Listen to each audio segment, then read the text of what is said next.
Coming up on Finding G-Spots, we're back in the air with Malaysian Airlines business class from Kuala Lumpur back to Perth.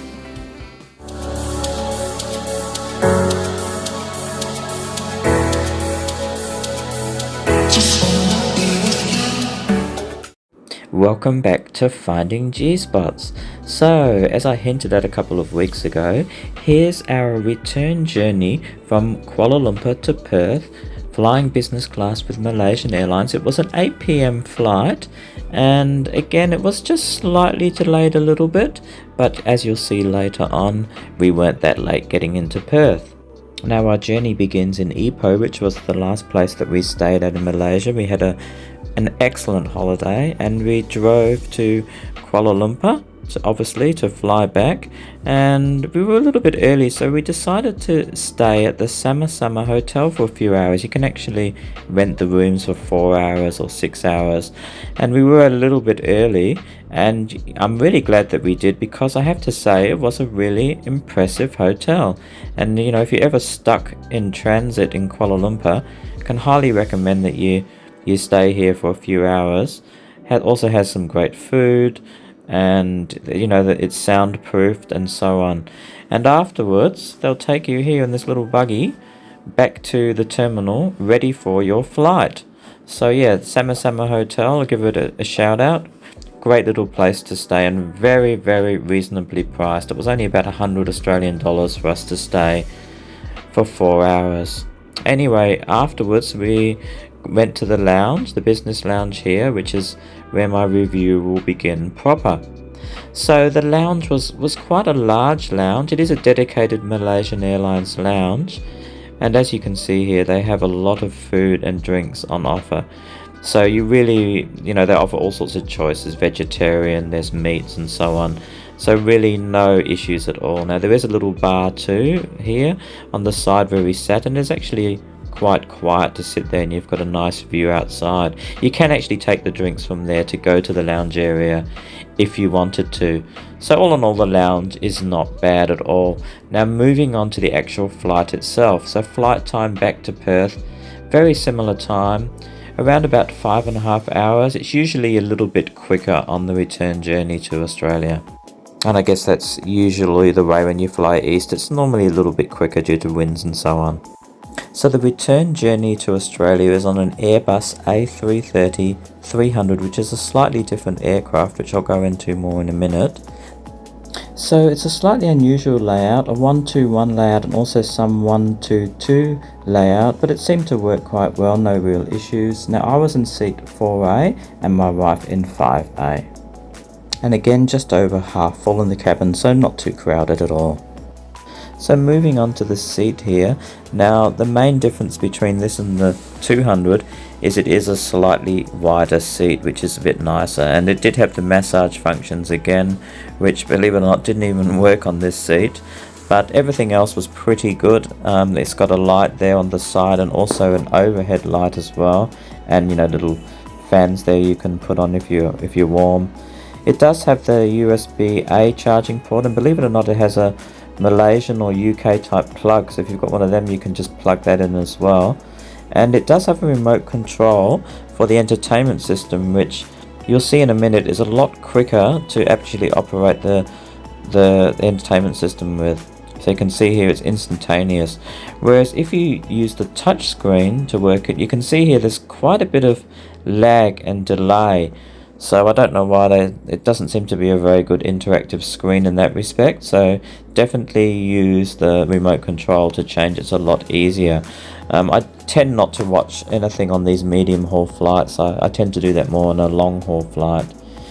Now I quickly wanted to share a little bit of the safety video. It was absolutely hilarious and entertaining using music. So here, have a look a little bit of it here. The metal tip into the buckle, pull on the loose and tighten the strap. If you want to take it off, lift up the thingamabob. I think it's called the flap. If the seatbelt is on, keep it on, keep it on. If the seatbelt is on. So there you go, there was a little bit of it there. So if you ever give a chance to watch it, that was actually quite humorous. Okay, anyway, so we set off, and like I said, we were just a few minutes late before we took off.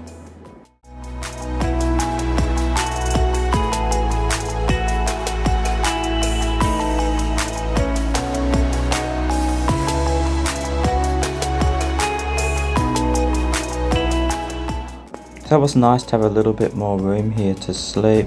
I had no issues and I did sleep. And interestingly, they had a 3-point seatbelt, which I've never had in a plane before. I know they are becoming a bit common. You've also got a hook here if you want to hang up something. And here's a picture of my wife fast asleep later on in the flight. And the toilet facilities I didn't film, but they were on a par with the flight over, so no issues there. Now moving on to food, only my wife really ate a little bit on the way back, and she just said it was on a par too, so very similar quality. So I can't comment on that. I only had a drink.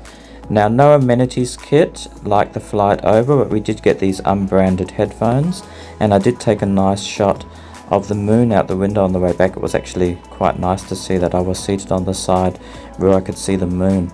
Now, something else which I do sometimes is I have a little GPS and I can sort of track where the plane is. So, I mean, I'm not a conspiracy theorist, but hey, if I saw the plane going off course, I might have kicked up a stink. Hey, where are we? But anyway, here we go. We're just about to land into Perth, and we saw all the beautiful lights of Perth as we came into land. And as I mentioned earlier, the pilot managed to make up ground, so it was actually quite a quick flight. And we were coming into the airport here. The time was actually 1:21. So our flight time from Kuala Lumpur was around about 5 hours and 20 minutes, maybe even a tad less than that. So that's an excellent time, the journey there.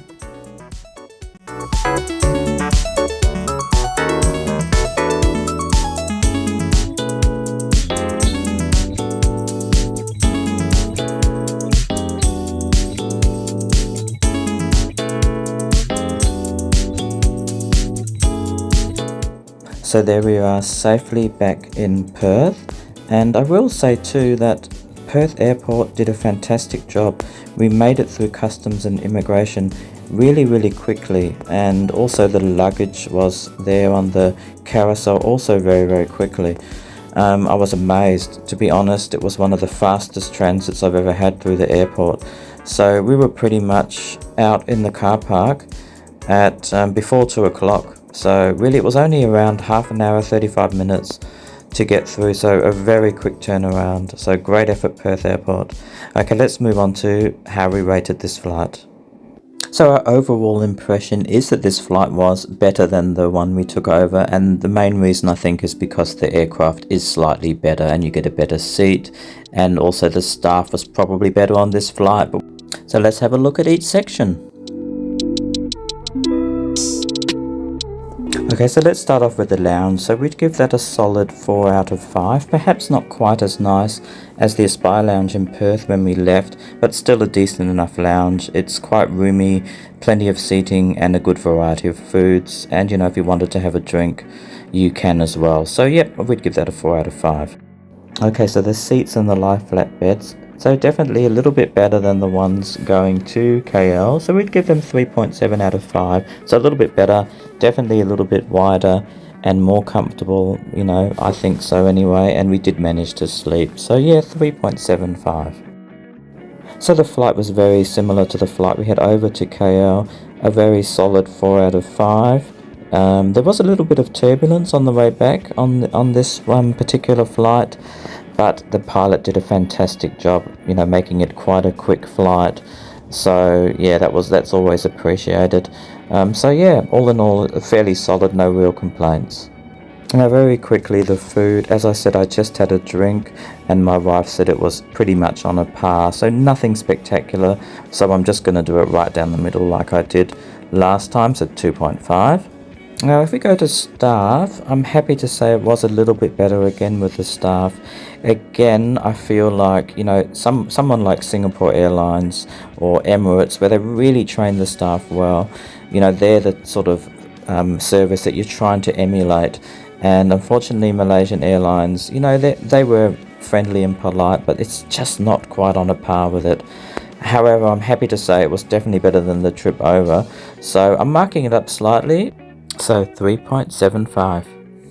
Okay, that gets us to an overall score of 3.75 out of 5. So yes, definitely a better trip coming back than it was going over. And like I said, that was because of the better plane that we were on. So you've already heard my comments about where I think Malaysian Airlines sits in comparison to some of those other great airlines which are really setting the benchmark. So, Singapore Airlines and the Middle Eastern Airlines and, a few others, they're really the ones that I think airlines should be aspiring to get their quality of service to. And also, interestingly enough, the food is something also which, was very disappointing, which surprises me because Malaysia is certainly a food-orientated country. We certainly enjoyed some absolutely magnificent cuisine when we were there. Not only traditional Malaysian cuisine, but their influences from the Chinese and the Indian populations as well, and all the fusion that goes with that. So I think that's something they could easily rectify. They could easily improve the food. So how does it rate as a product? Well, as a business class product, like I said, it definitely leaves room for improvement, and overall disappointing is what I think of when I think of the business class and the lie flat seats. Just slightly disappointing. It's probably about the minimum standard you would expect to pay, and I wouldn't exactly say it's a cheap business class product either. So yeah, that's sort of my feeling regarding it, and let's hope that they can improve it. Let's hope that going forward they listen to the concerns of the people and they do improve the product, because generally speaking Malaysia is renowned for having wonderful service. We didn't have any issues on our lovely holiday we had there, so time to get it into their airlines. Okay, well, don't forget to check out some of the lovely places we visited in Malaysia, and also our other travels that we do around the place in Australia and also overseas where we go on holidays. So I really appreciate you taking the time to listen today. It's been another fairly lengthy episode, so I really appreciate that. Hit that subscribe button if you haven't already, and we'll catch you very soon with more great stuff. Take care out there, everyone, and bye for now.